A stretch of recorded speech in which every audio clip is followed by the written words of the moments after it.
I'm your host, Beth Clarity Lewis. I'm the founder of Verve Well Counseling, the founder of Long Live Lively, and the founder of this podcast.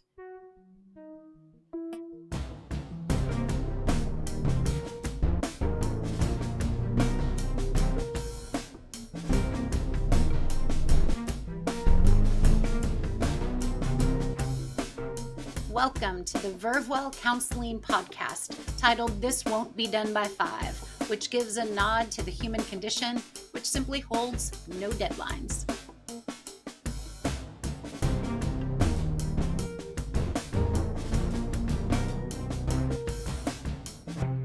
I'm just going to stop there. I'm going to just let you kick off, if you would, and tell us a little bit about your business and how you came to do what you do.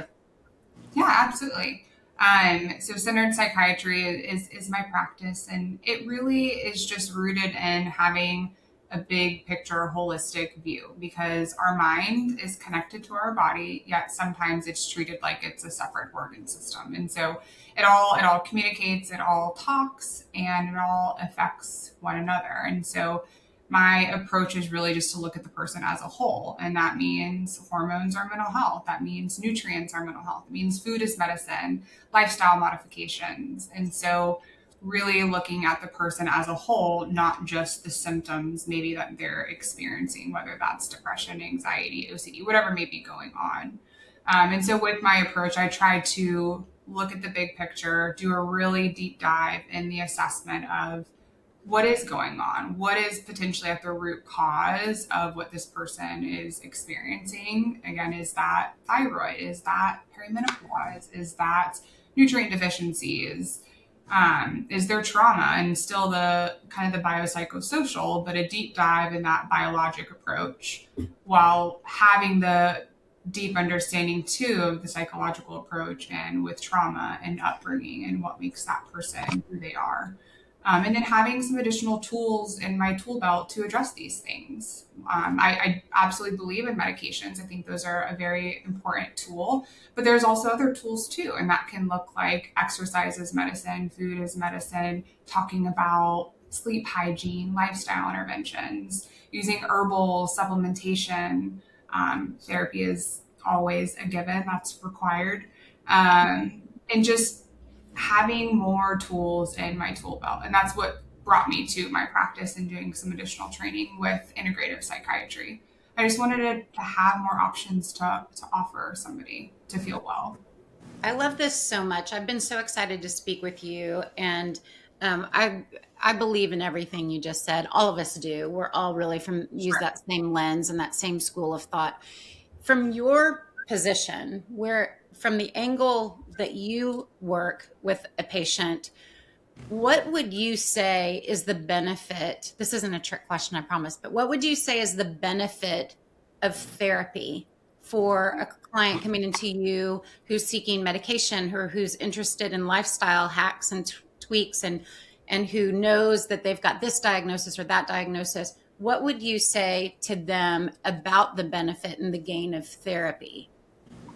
I think it's a very crucial piece to the puzzle for from an educational standpoint, for them to understand themselves, for them to understand life around them, to process what they've been through, because everybody has something, everybody's been through something, has lived experiences, and may not even be aware of how much that lived experience is impacting them. And so I think it's just crucial. It offers insight, emotional intelligence, accountability, problem solution focus, problem solving.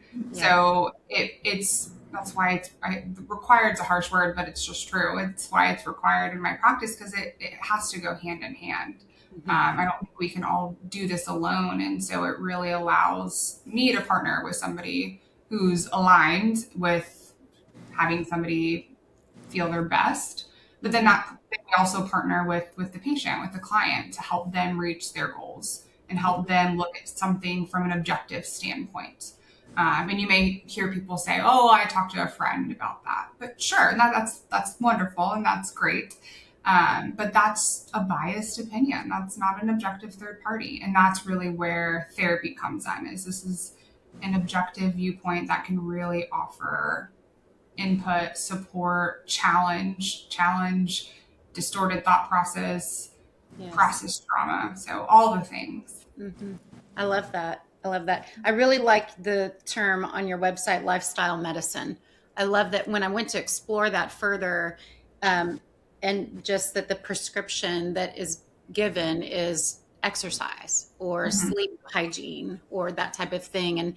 And that speaks to me because I work the same on from the same angle with my clients, is making sure what is your lifestyle, what does it look like, and even when clients say something to the effect of, or if I ask, how do you eat, do you eat clean, or do you eat, do you like some fast food, like where are you on, and they're like, oh, I eat pretty healthy. And I always ask what that looks like, what does healthy mean, because perhaps maybe not, we're also like-minded, but six of us could have six different versions of what healthy means. So it's kind of important to hone in appropriately. So Jason and Ari and I were talking about this yesterday, and I feel like you have to really read the room on our end with, I feel I have to read the room with clients because I don't want to overstep the nutritional piece and cause any kind of um, I feel like it's a delicate topic sometimes because I don't want to go into any kind of shame based approach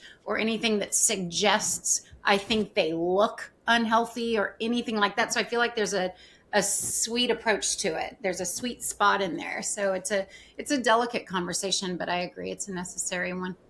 I like Yeah, that. I agree with you. It can be kind of a dance figuring out how to incorporate that when the right time is, or if there is an appropriate time to do so. Mm-hmm. Mm-hmm. Well, and Dr. Angelocci, one of the things I liked and that connected with you on when we were at the Sky Women's Health event, that's how she and I first met each other, was, our similar approach on that medication and therapy are tools in the tool belt, right? And it's that is why one should not exist without the other, because sometimes, we get to a space with our clients where we're like, okay, there is a component of this that is beyond this person's control, right? They're doing all the things. They're showing up to therapy. They've made lifestyle changes and we're just stuck, right? And that's the piece where I will then suggest, hey, listen, I'm concerned that there is a physiological component to what you're experiencing, whether it be hormones, whether it be a serotonin, dopamine, something in balance. But that's where we will lend to then referring to someone like yourself, where there's that. It almost seems like there's that stuck piece to it. Do you feel like it goes the other way? Like when you don't incorporate therapy, if all they're doing is taking medication, we get to that same stuck place. Is that true from your experience? Yeah, absolutely. And again, medication's a very important tool, but sometimes we will put all of our eggs in that basket, and that's also just not the most effective route either. And so that's where I always encourage people is that it's not everything. And yes, there's absolutely a biologic component, neurochemical component that can really improve or resolve with medications, but there's deeper work in there as well that just helps people feel like the best version of themselves. And sometimes they don't even realize it. Like they don't realize the backpack they've been carrying around is so full and weighing them down and that it needs to be unpacked. Sometimes they don't realize that until they actually get into therapy. So Yeah. yes, I totally agree. Speaking of physiological, discuss with me, this is interesting to me, so I'm asking stuff that I'm interested in. Discuss the nutritional psychiatry. And you mentioned a gut microbiome. And talk a little bit about that and what we're missing there, what we're overlooking. What do we need to know about the gut microbiome? Oh man. So the gut brain connection, it is a bi-directional highway. Our brain connects to our gut via the vagus nerve, which is cranial nerve 10 to get all sciencey nerdy on us. And so it's the longest nerve. It connects our brain to our gut. And so if we're having emotions or thoughts that we're anxious, people, I don't know if you've all spoke or had events or as a kiddo had like a race, you get butterflies in your stomach. Maybe you have to go to the bathroom. And so it's that anticipatory angst or excitement. that is coming from our brain and it's signaling a physiological response in our gut. And then it feeds back. So it's a feedback loop. It goes back and forth, back and forth. And so there's a lot of gut testing we can do now to look at the diversity. So in our gut, we have all these critters living in our gut, literally bacteria. And so we're learning more and more about different types of bacteria, how it plays into how somebody feels, and different proportions of good bacteria versus bad. And all of those bacteria byproducts, they create neurotransmitters like serotonin, like dopamine, like GABA. GABA is a big one made in our gut. And so this is still a kind of more of an emerging new field. There's a lot we don't know, but these critters, these bacteria have a role in making those neurotransmitters that make you feel calm, happy, motivated, etc. And so we want our gut to be happy so that it can support our mind because they're constantly talking to one another. So what does that translate to? What does that actually look like? It looks like specific foods like fiber that feed our gut. That's actually the food that feeds these little critters so that they can produce the things that they're supposed to produce. Not eating things that are super duper processed because that kills those things in our gut.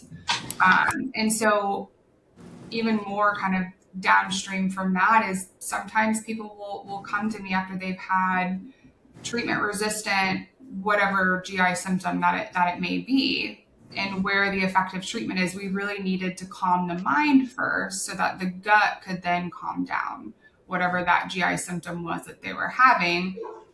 We went the mind connection, then it kind of talked to the gut and was able to calm the gut down. So it's this intricate connection between the gut brain, and it has to do with the bacteria in the gut, what we're eating that fuels the bacteria, what we're eating that kills the bacteria. And it's very complex. There's still so much that we need to know. That's so interesting to me. I love all of that. That's interesting. And do you there's supplements that you talk about important supplementation and things like that for some of your patients. Are there supplements that the basic American population is strongly overlooking or neglecting themselves with, or are we like, where is there something that we should be really focused on supplementally wise? I think that's a phrase. I love to test and not guess, because I think a lot of people, they take like a multi, which, you know, that's better than nothing. But everybody's unique, and figuring out really what your levels are. That way you can be more precise. Supplements are great, but you can also overdo it. Like you can overshoot and you can have side effects. For example, B6 which is just a B vitamin. People will say it's water soluble, B vitamins are, but you can get toxic with B6. You can develop neuropathy, tingling in your fingers and toes from having too much B6. So these things are not just like inert things that you're putting in your body. They actually cause physiological change, and they can cause negatives. And so I really like the approach of testing, not guessing, because you just don't really know what somebody's makeup is. But once you do, you can be more precise in what that person would benefit from. You know, it's super interesting too, because they all know that I've been doing this bit of a deep dive into diabetes because it's in my family, it's in my gene pool, and I'm in a pre-diabetic stage, and I just do not want to go past that stage so desperately. And B6 and the B vitamins are things that are advised to take to avoid neuropathy, which is just part of the confusion for I'll just say the American people. Like, it gets confusing for those of us just kind of researching and learning and desperately wanting to have good information and to take care of ourselves and to do the right things. And then we get these conflicting, suddenly we find out, oh, that supplement I've been taking for so long is actually causing the neuropathy that I'm trying not to have. So it's again, that sweet spot in learning. And that probably is just a vote for having a really strong relationship with a good doctor when you've got those, any type of symptoms for various things. Yeah, it can be very confusing, and social media is wonderful. There's a lot of educational tools out there, but it can also lead to misinformation or just confusion as to what's the thing. Yes. So, Dr. Angelocci, when we're talking about the lifestyle changes, right? And because that's usually, as we're getting to know a client, those will be some of the things we typically just sort of start with, tell me about yourself. But we're trying to determine like what type of sleep hygiene do you have? Are you sleeping? Are we having any sleep issues? That's usually a pretty easy one because people will say, "Oh, I'm just so tired. I don't have any energy," and so that's a pretty easy window of opportunity for us to be like, "Oh, okay. Well, I mean, talk to me about do you sleep well? Do you talk to me about that?" Um, is there something with that you tend to lead with? Like, do you tend to see out of those things that we operate around sleep, hydration, exercise, the nutrition component, the social connection, creative component, is there something typically that you tend to lean towards first because you see it making the biggest impact? You're like, well, this is the place we land. This is the first place we start. Where do you typically start with your clients? Sleep, 100%. Yeah. If we are not sleeping well, nothing is well. And so that's where I start. Like if sleep is an issue, we have to start there. I mean, if your mind's not restoring at night, not recovering, like I don't expect somebody to feel good. I don't expect their mood to be good or for them to have low levels of anxiety. So I definitely start with sleep. And like you said, some sleep hygiene, like what are their habits? Do they have a routine? When they look at me like I'm crazy, if I ask them that, I'm like, okay, we're going to start there. We're going to talk about that.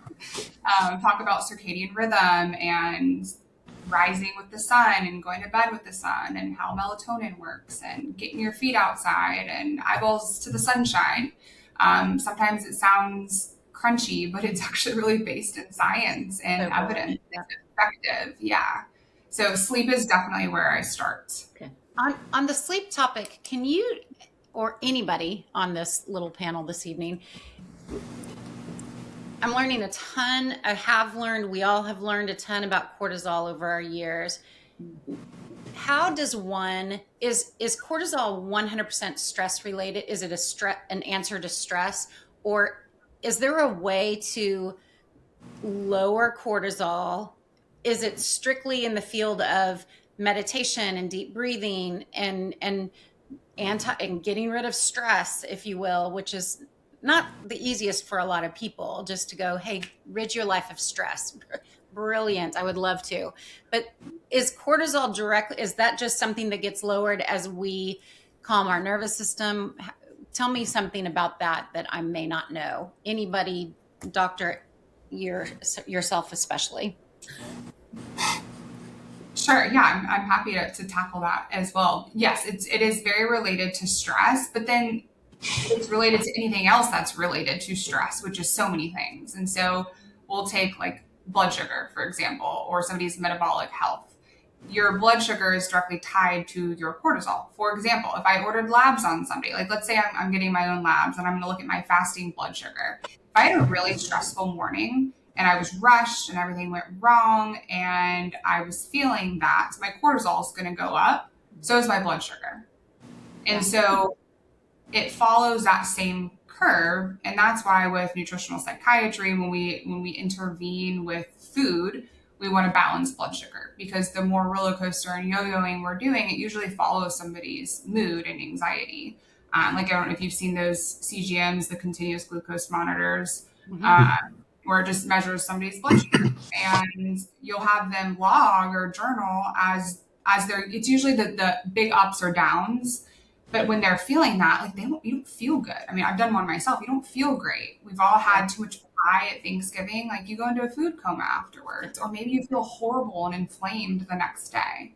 And so all that to say, metabolic health is also tied to cortisol, which is tied to stress. And so I would say anything that influences stress influences cortisol. And I've learned that too, obviously with the diabetes research, that cortisol is just almost so directly correlated with the glucose spikes and that sort of thing. I used one of those monitors for about 30 days and it was so interesting. I just find it intriguing just to know these things about your body, just to kind of have a beat on how your body responds to what. There's an interesting thing, the flip side of that, that you don't feel good when you digest all of this sugar, and it's part of the GLP-1s too, when one of the side effects when people start taking that is the nausea, and they get really sick. And there's something that I've recently learned is when we also cut out the sugar and we calm the glucose spikes, that we can feel a sense of nausea, because our body is just adjusting to this new approach to consumption. I found that really interesting. Was it anything surprise you from your CGM experience? That it wasn't that I couldn't be a hypochondriac. That's what I did. That my situation isn't as bad as off as I thought it was. That's for sure. But it was fun. It was kind of cool to see. But the thing that got me the most is how, if stress is high, and I feel like I've had a decent amount of stress the last couple of years, and when stress is high, that cortisol is high, and cortisol interrupts your sleep. And when your sleep is off, your glucose is jacked. So which supports all the things I believe in, how just deeply interconnected all the parts are. It just makes it more challenging. And I feel like I'm basically healthy minded, healthy lifestyle. Basically, I certainly, I'm pretty healthy 4.5 days a week. Let's just say that. So, but beyond that, it's, even with someone like myself who's desperate to find information and who's really learning and who kind of knows the ins and outs of healthy lifestyle, it's hard to take a piece of the diabetic puzzle and fix it, or take a thing, because so much of it's so intertwined, and it opened new doors of challenge for me. But it was exciting. It's been exciting to learn. Yeah, and exercise too. The correlations there. Like, I'm sure y'all have seen people who are either like really big runners, or they just overdo it. That can affect your cortisol curve too. And so sometimes I'll have people shift from like really, really high intensity hit type things into just maybe strength training or walking, more low intensity. Because so many things follow the curve. Yeah, I was curious about that. Like how our bodies, or if our bodies do differentiate the stress from something we choose to do, like a high intensity workout, or versus the stress of something outside of our control that happens to us. Yeah. Do our bodies differentiate that, or is stress to our brains and body? I think a stress is a stress. Yeah. To a certain point. Like, for example, people who are sauning, if how your body's interpreting that, like it's stress on, like an infrared sauna, it's putting stress on the body. That's why it's helpful for cardiovascular risk, because it's stressing, it's conditioning your heart in a sense. But your body still has to recover from that. And so I think it's more like controlled exposures to stress that can be helpful. But when we're just inundated and flooded, you can overdo the good stuff for sure. Right. And I know when you were here with us in the office, we talked a lot about the nutraceuticals component, right? And that sometimes I know Blake's really into a lot of the nutraceutical and all the things that he does. But we talked about that, and just the balance between nutraceuticals and pharmaceuticals. Is there any tricks to that? Is there any way that you typically will introduce or get somebody open to using one over the other? Talk, a little bit about the nutraceutical component. Yeah, I think it just really depends on the person's comfort level, what their experience has been in the past. But there's nutraceuticals that can be really just for symptom management, similar to how medication can be. And then there's nutraceuticals more like adaptogens that actually will change the curve of cortisol. So I think anybody is a good candidate for them, but just like B6, you can do harm with these things. And so I just caution people to have a good relationship with their doctor, whoever they're seeing, because these things have interactions. For example, if somebody is on a mental health medication, there are nutraceuticals that are contraindicated that they cannot take, that you have to have like a washout period and be off of things for weeks at a time. And so just knowing like safety precautions to take with these things is important as well. but I see a lot of people usually tolerate them very, very well. It's a little bit more gentle, but they still, I mean, they're still causing physiological change within the body. So they can be very effective. No.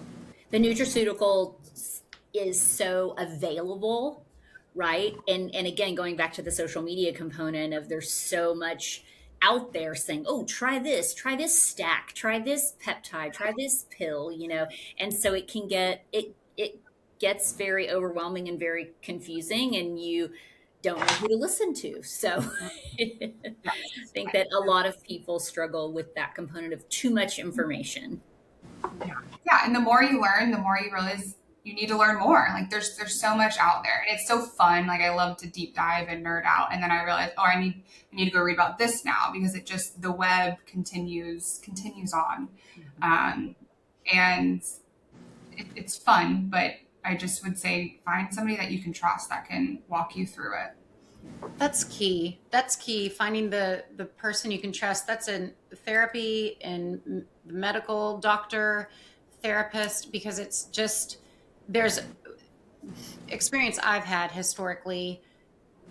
Western medicine isn't always interested in all of the holistic approaches. We're very interested in a diagnosis and a prescription, and just kind of a big brush stroke for one patient after another patient after another patient. That's how it's been historically. Things are, I mean, there's been so much step up in that game, I feel, or maybe I'm just learning about better doctors, quite frankly, that could be it.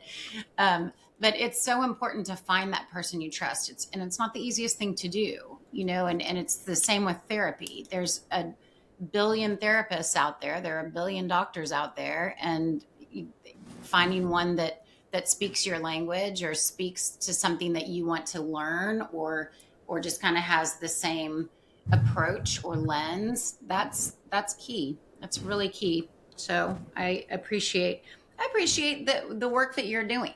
I think that this is really pretty cool. I saw that, and you mentioned this early on, the comprehensive integrative psychiatric exam. I don't think I said that perfectly.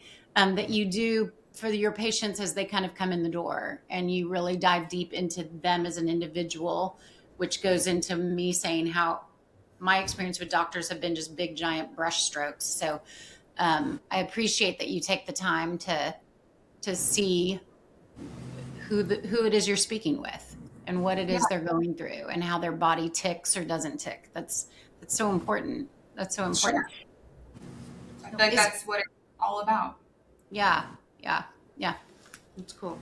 Yeah, I really appreciate that nuanced approach too, because I think all of us can agree like any kind of healthcare is not one size fits all, right?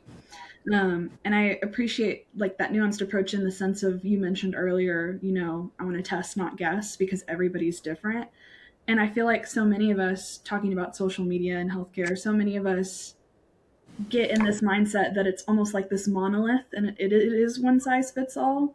But at the end of the day, like we can consume all this information, you know, some of it's accurate, maybe some of it's not, but finding somebody that you trust to look at you as an individual can really help pinpoint what is going to work for you, as opposed to trying to make that template fit you that you might see on social media or the broad brushstroke you might get from another medical provider.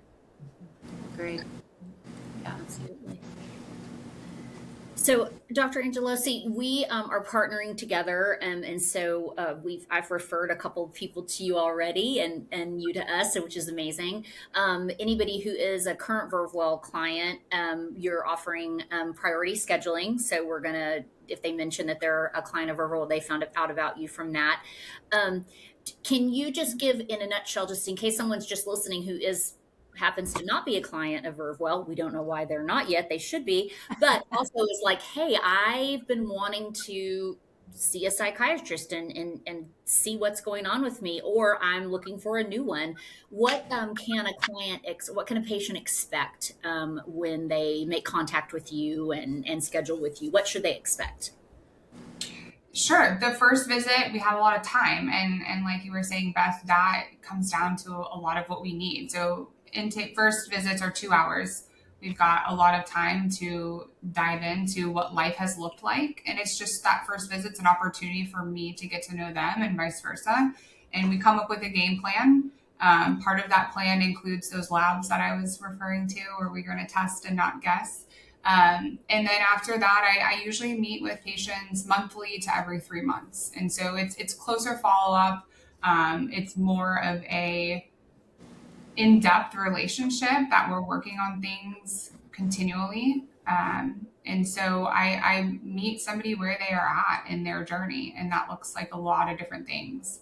But I would say anybody who feels like maybe they were not heard in the past or not quite understood or the whole picture was not looked at, I think those are people that I really connect well with.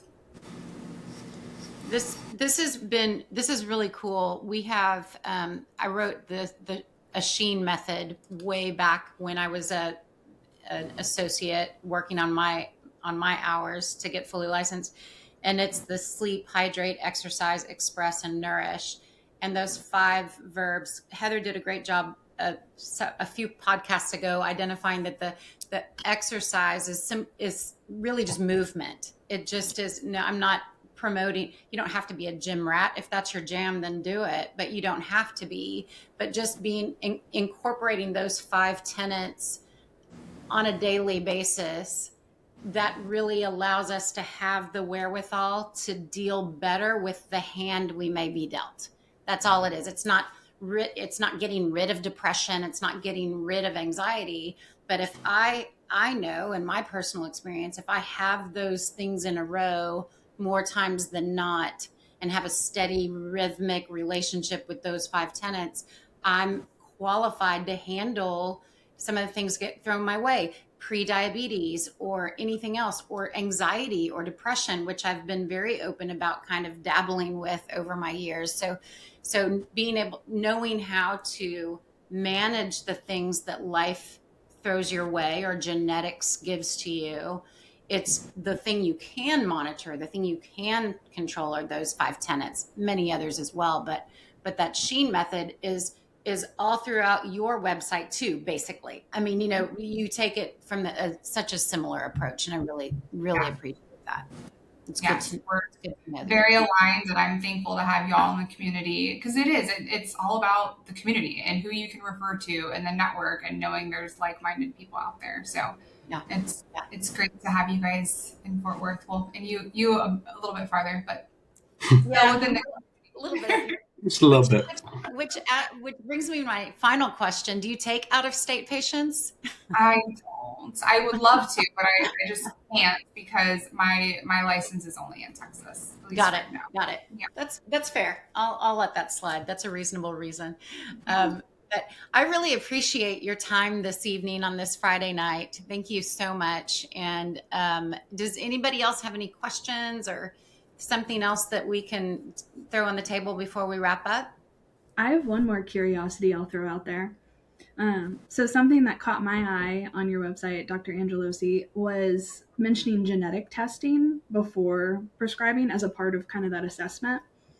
And the reason it stuck out to me is because recently I had learned or heard that basically some people may have genetic resistances or predispositions to certain psychopharmaceuticals. So whereas a lot of, for example, SSRIs are kind of just thrown out without genetic testing, some people may be resistant to the most common ones and not even know it and be wasting their time and money and not realizing it. I would love to hear more about that and kind of how that informs your approach as well. Yeah, absolutely. It can be a very helpful tool. I will say it's an added cost. I don't charge anything for those tests, but those companies do. And so I think it depends on if that's an option for somebody. When it is an option, it can help give some really upfront genetic information. Like if they have the MTHFR variant, there's different forms. If they have something like a short arm of their serotonin transporter, which would make them less responsive to the typical SSRI. There's the COMT, which looks at how you break down dopamine. So you can get these more precise genetic markers that can help guide treatment.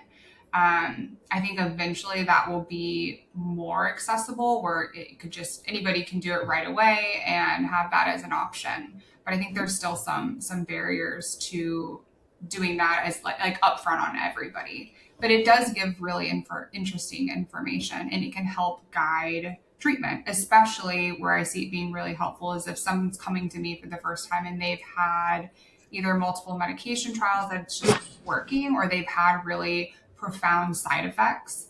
That's where seeing how they metabolize and break down these medications can be really beneficial to hopefully avoid those side effects and pick something more precisely that's going to work. That's Right, excellent. thank you.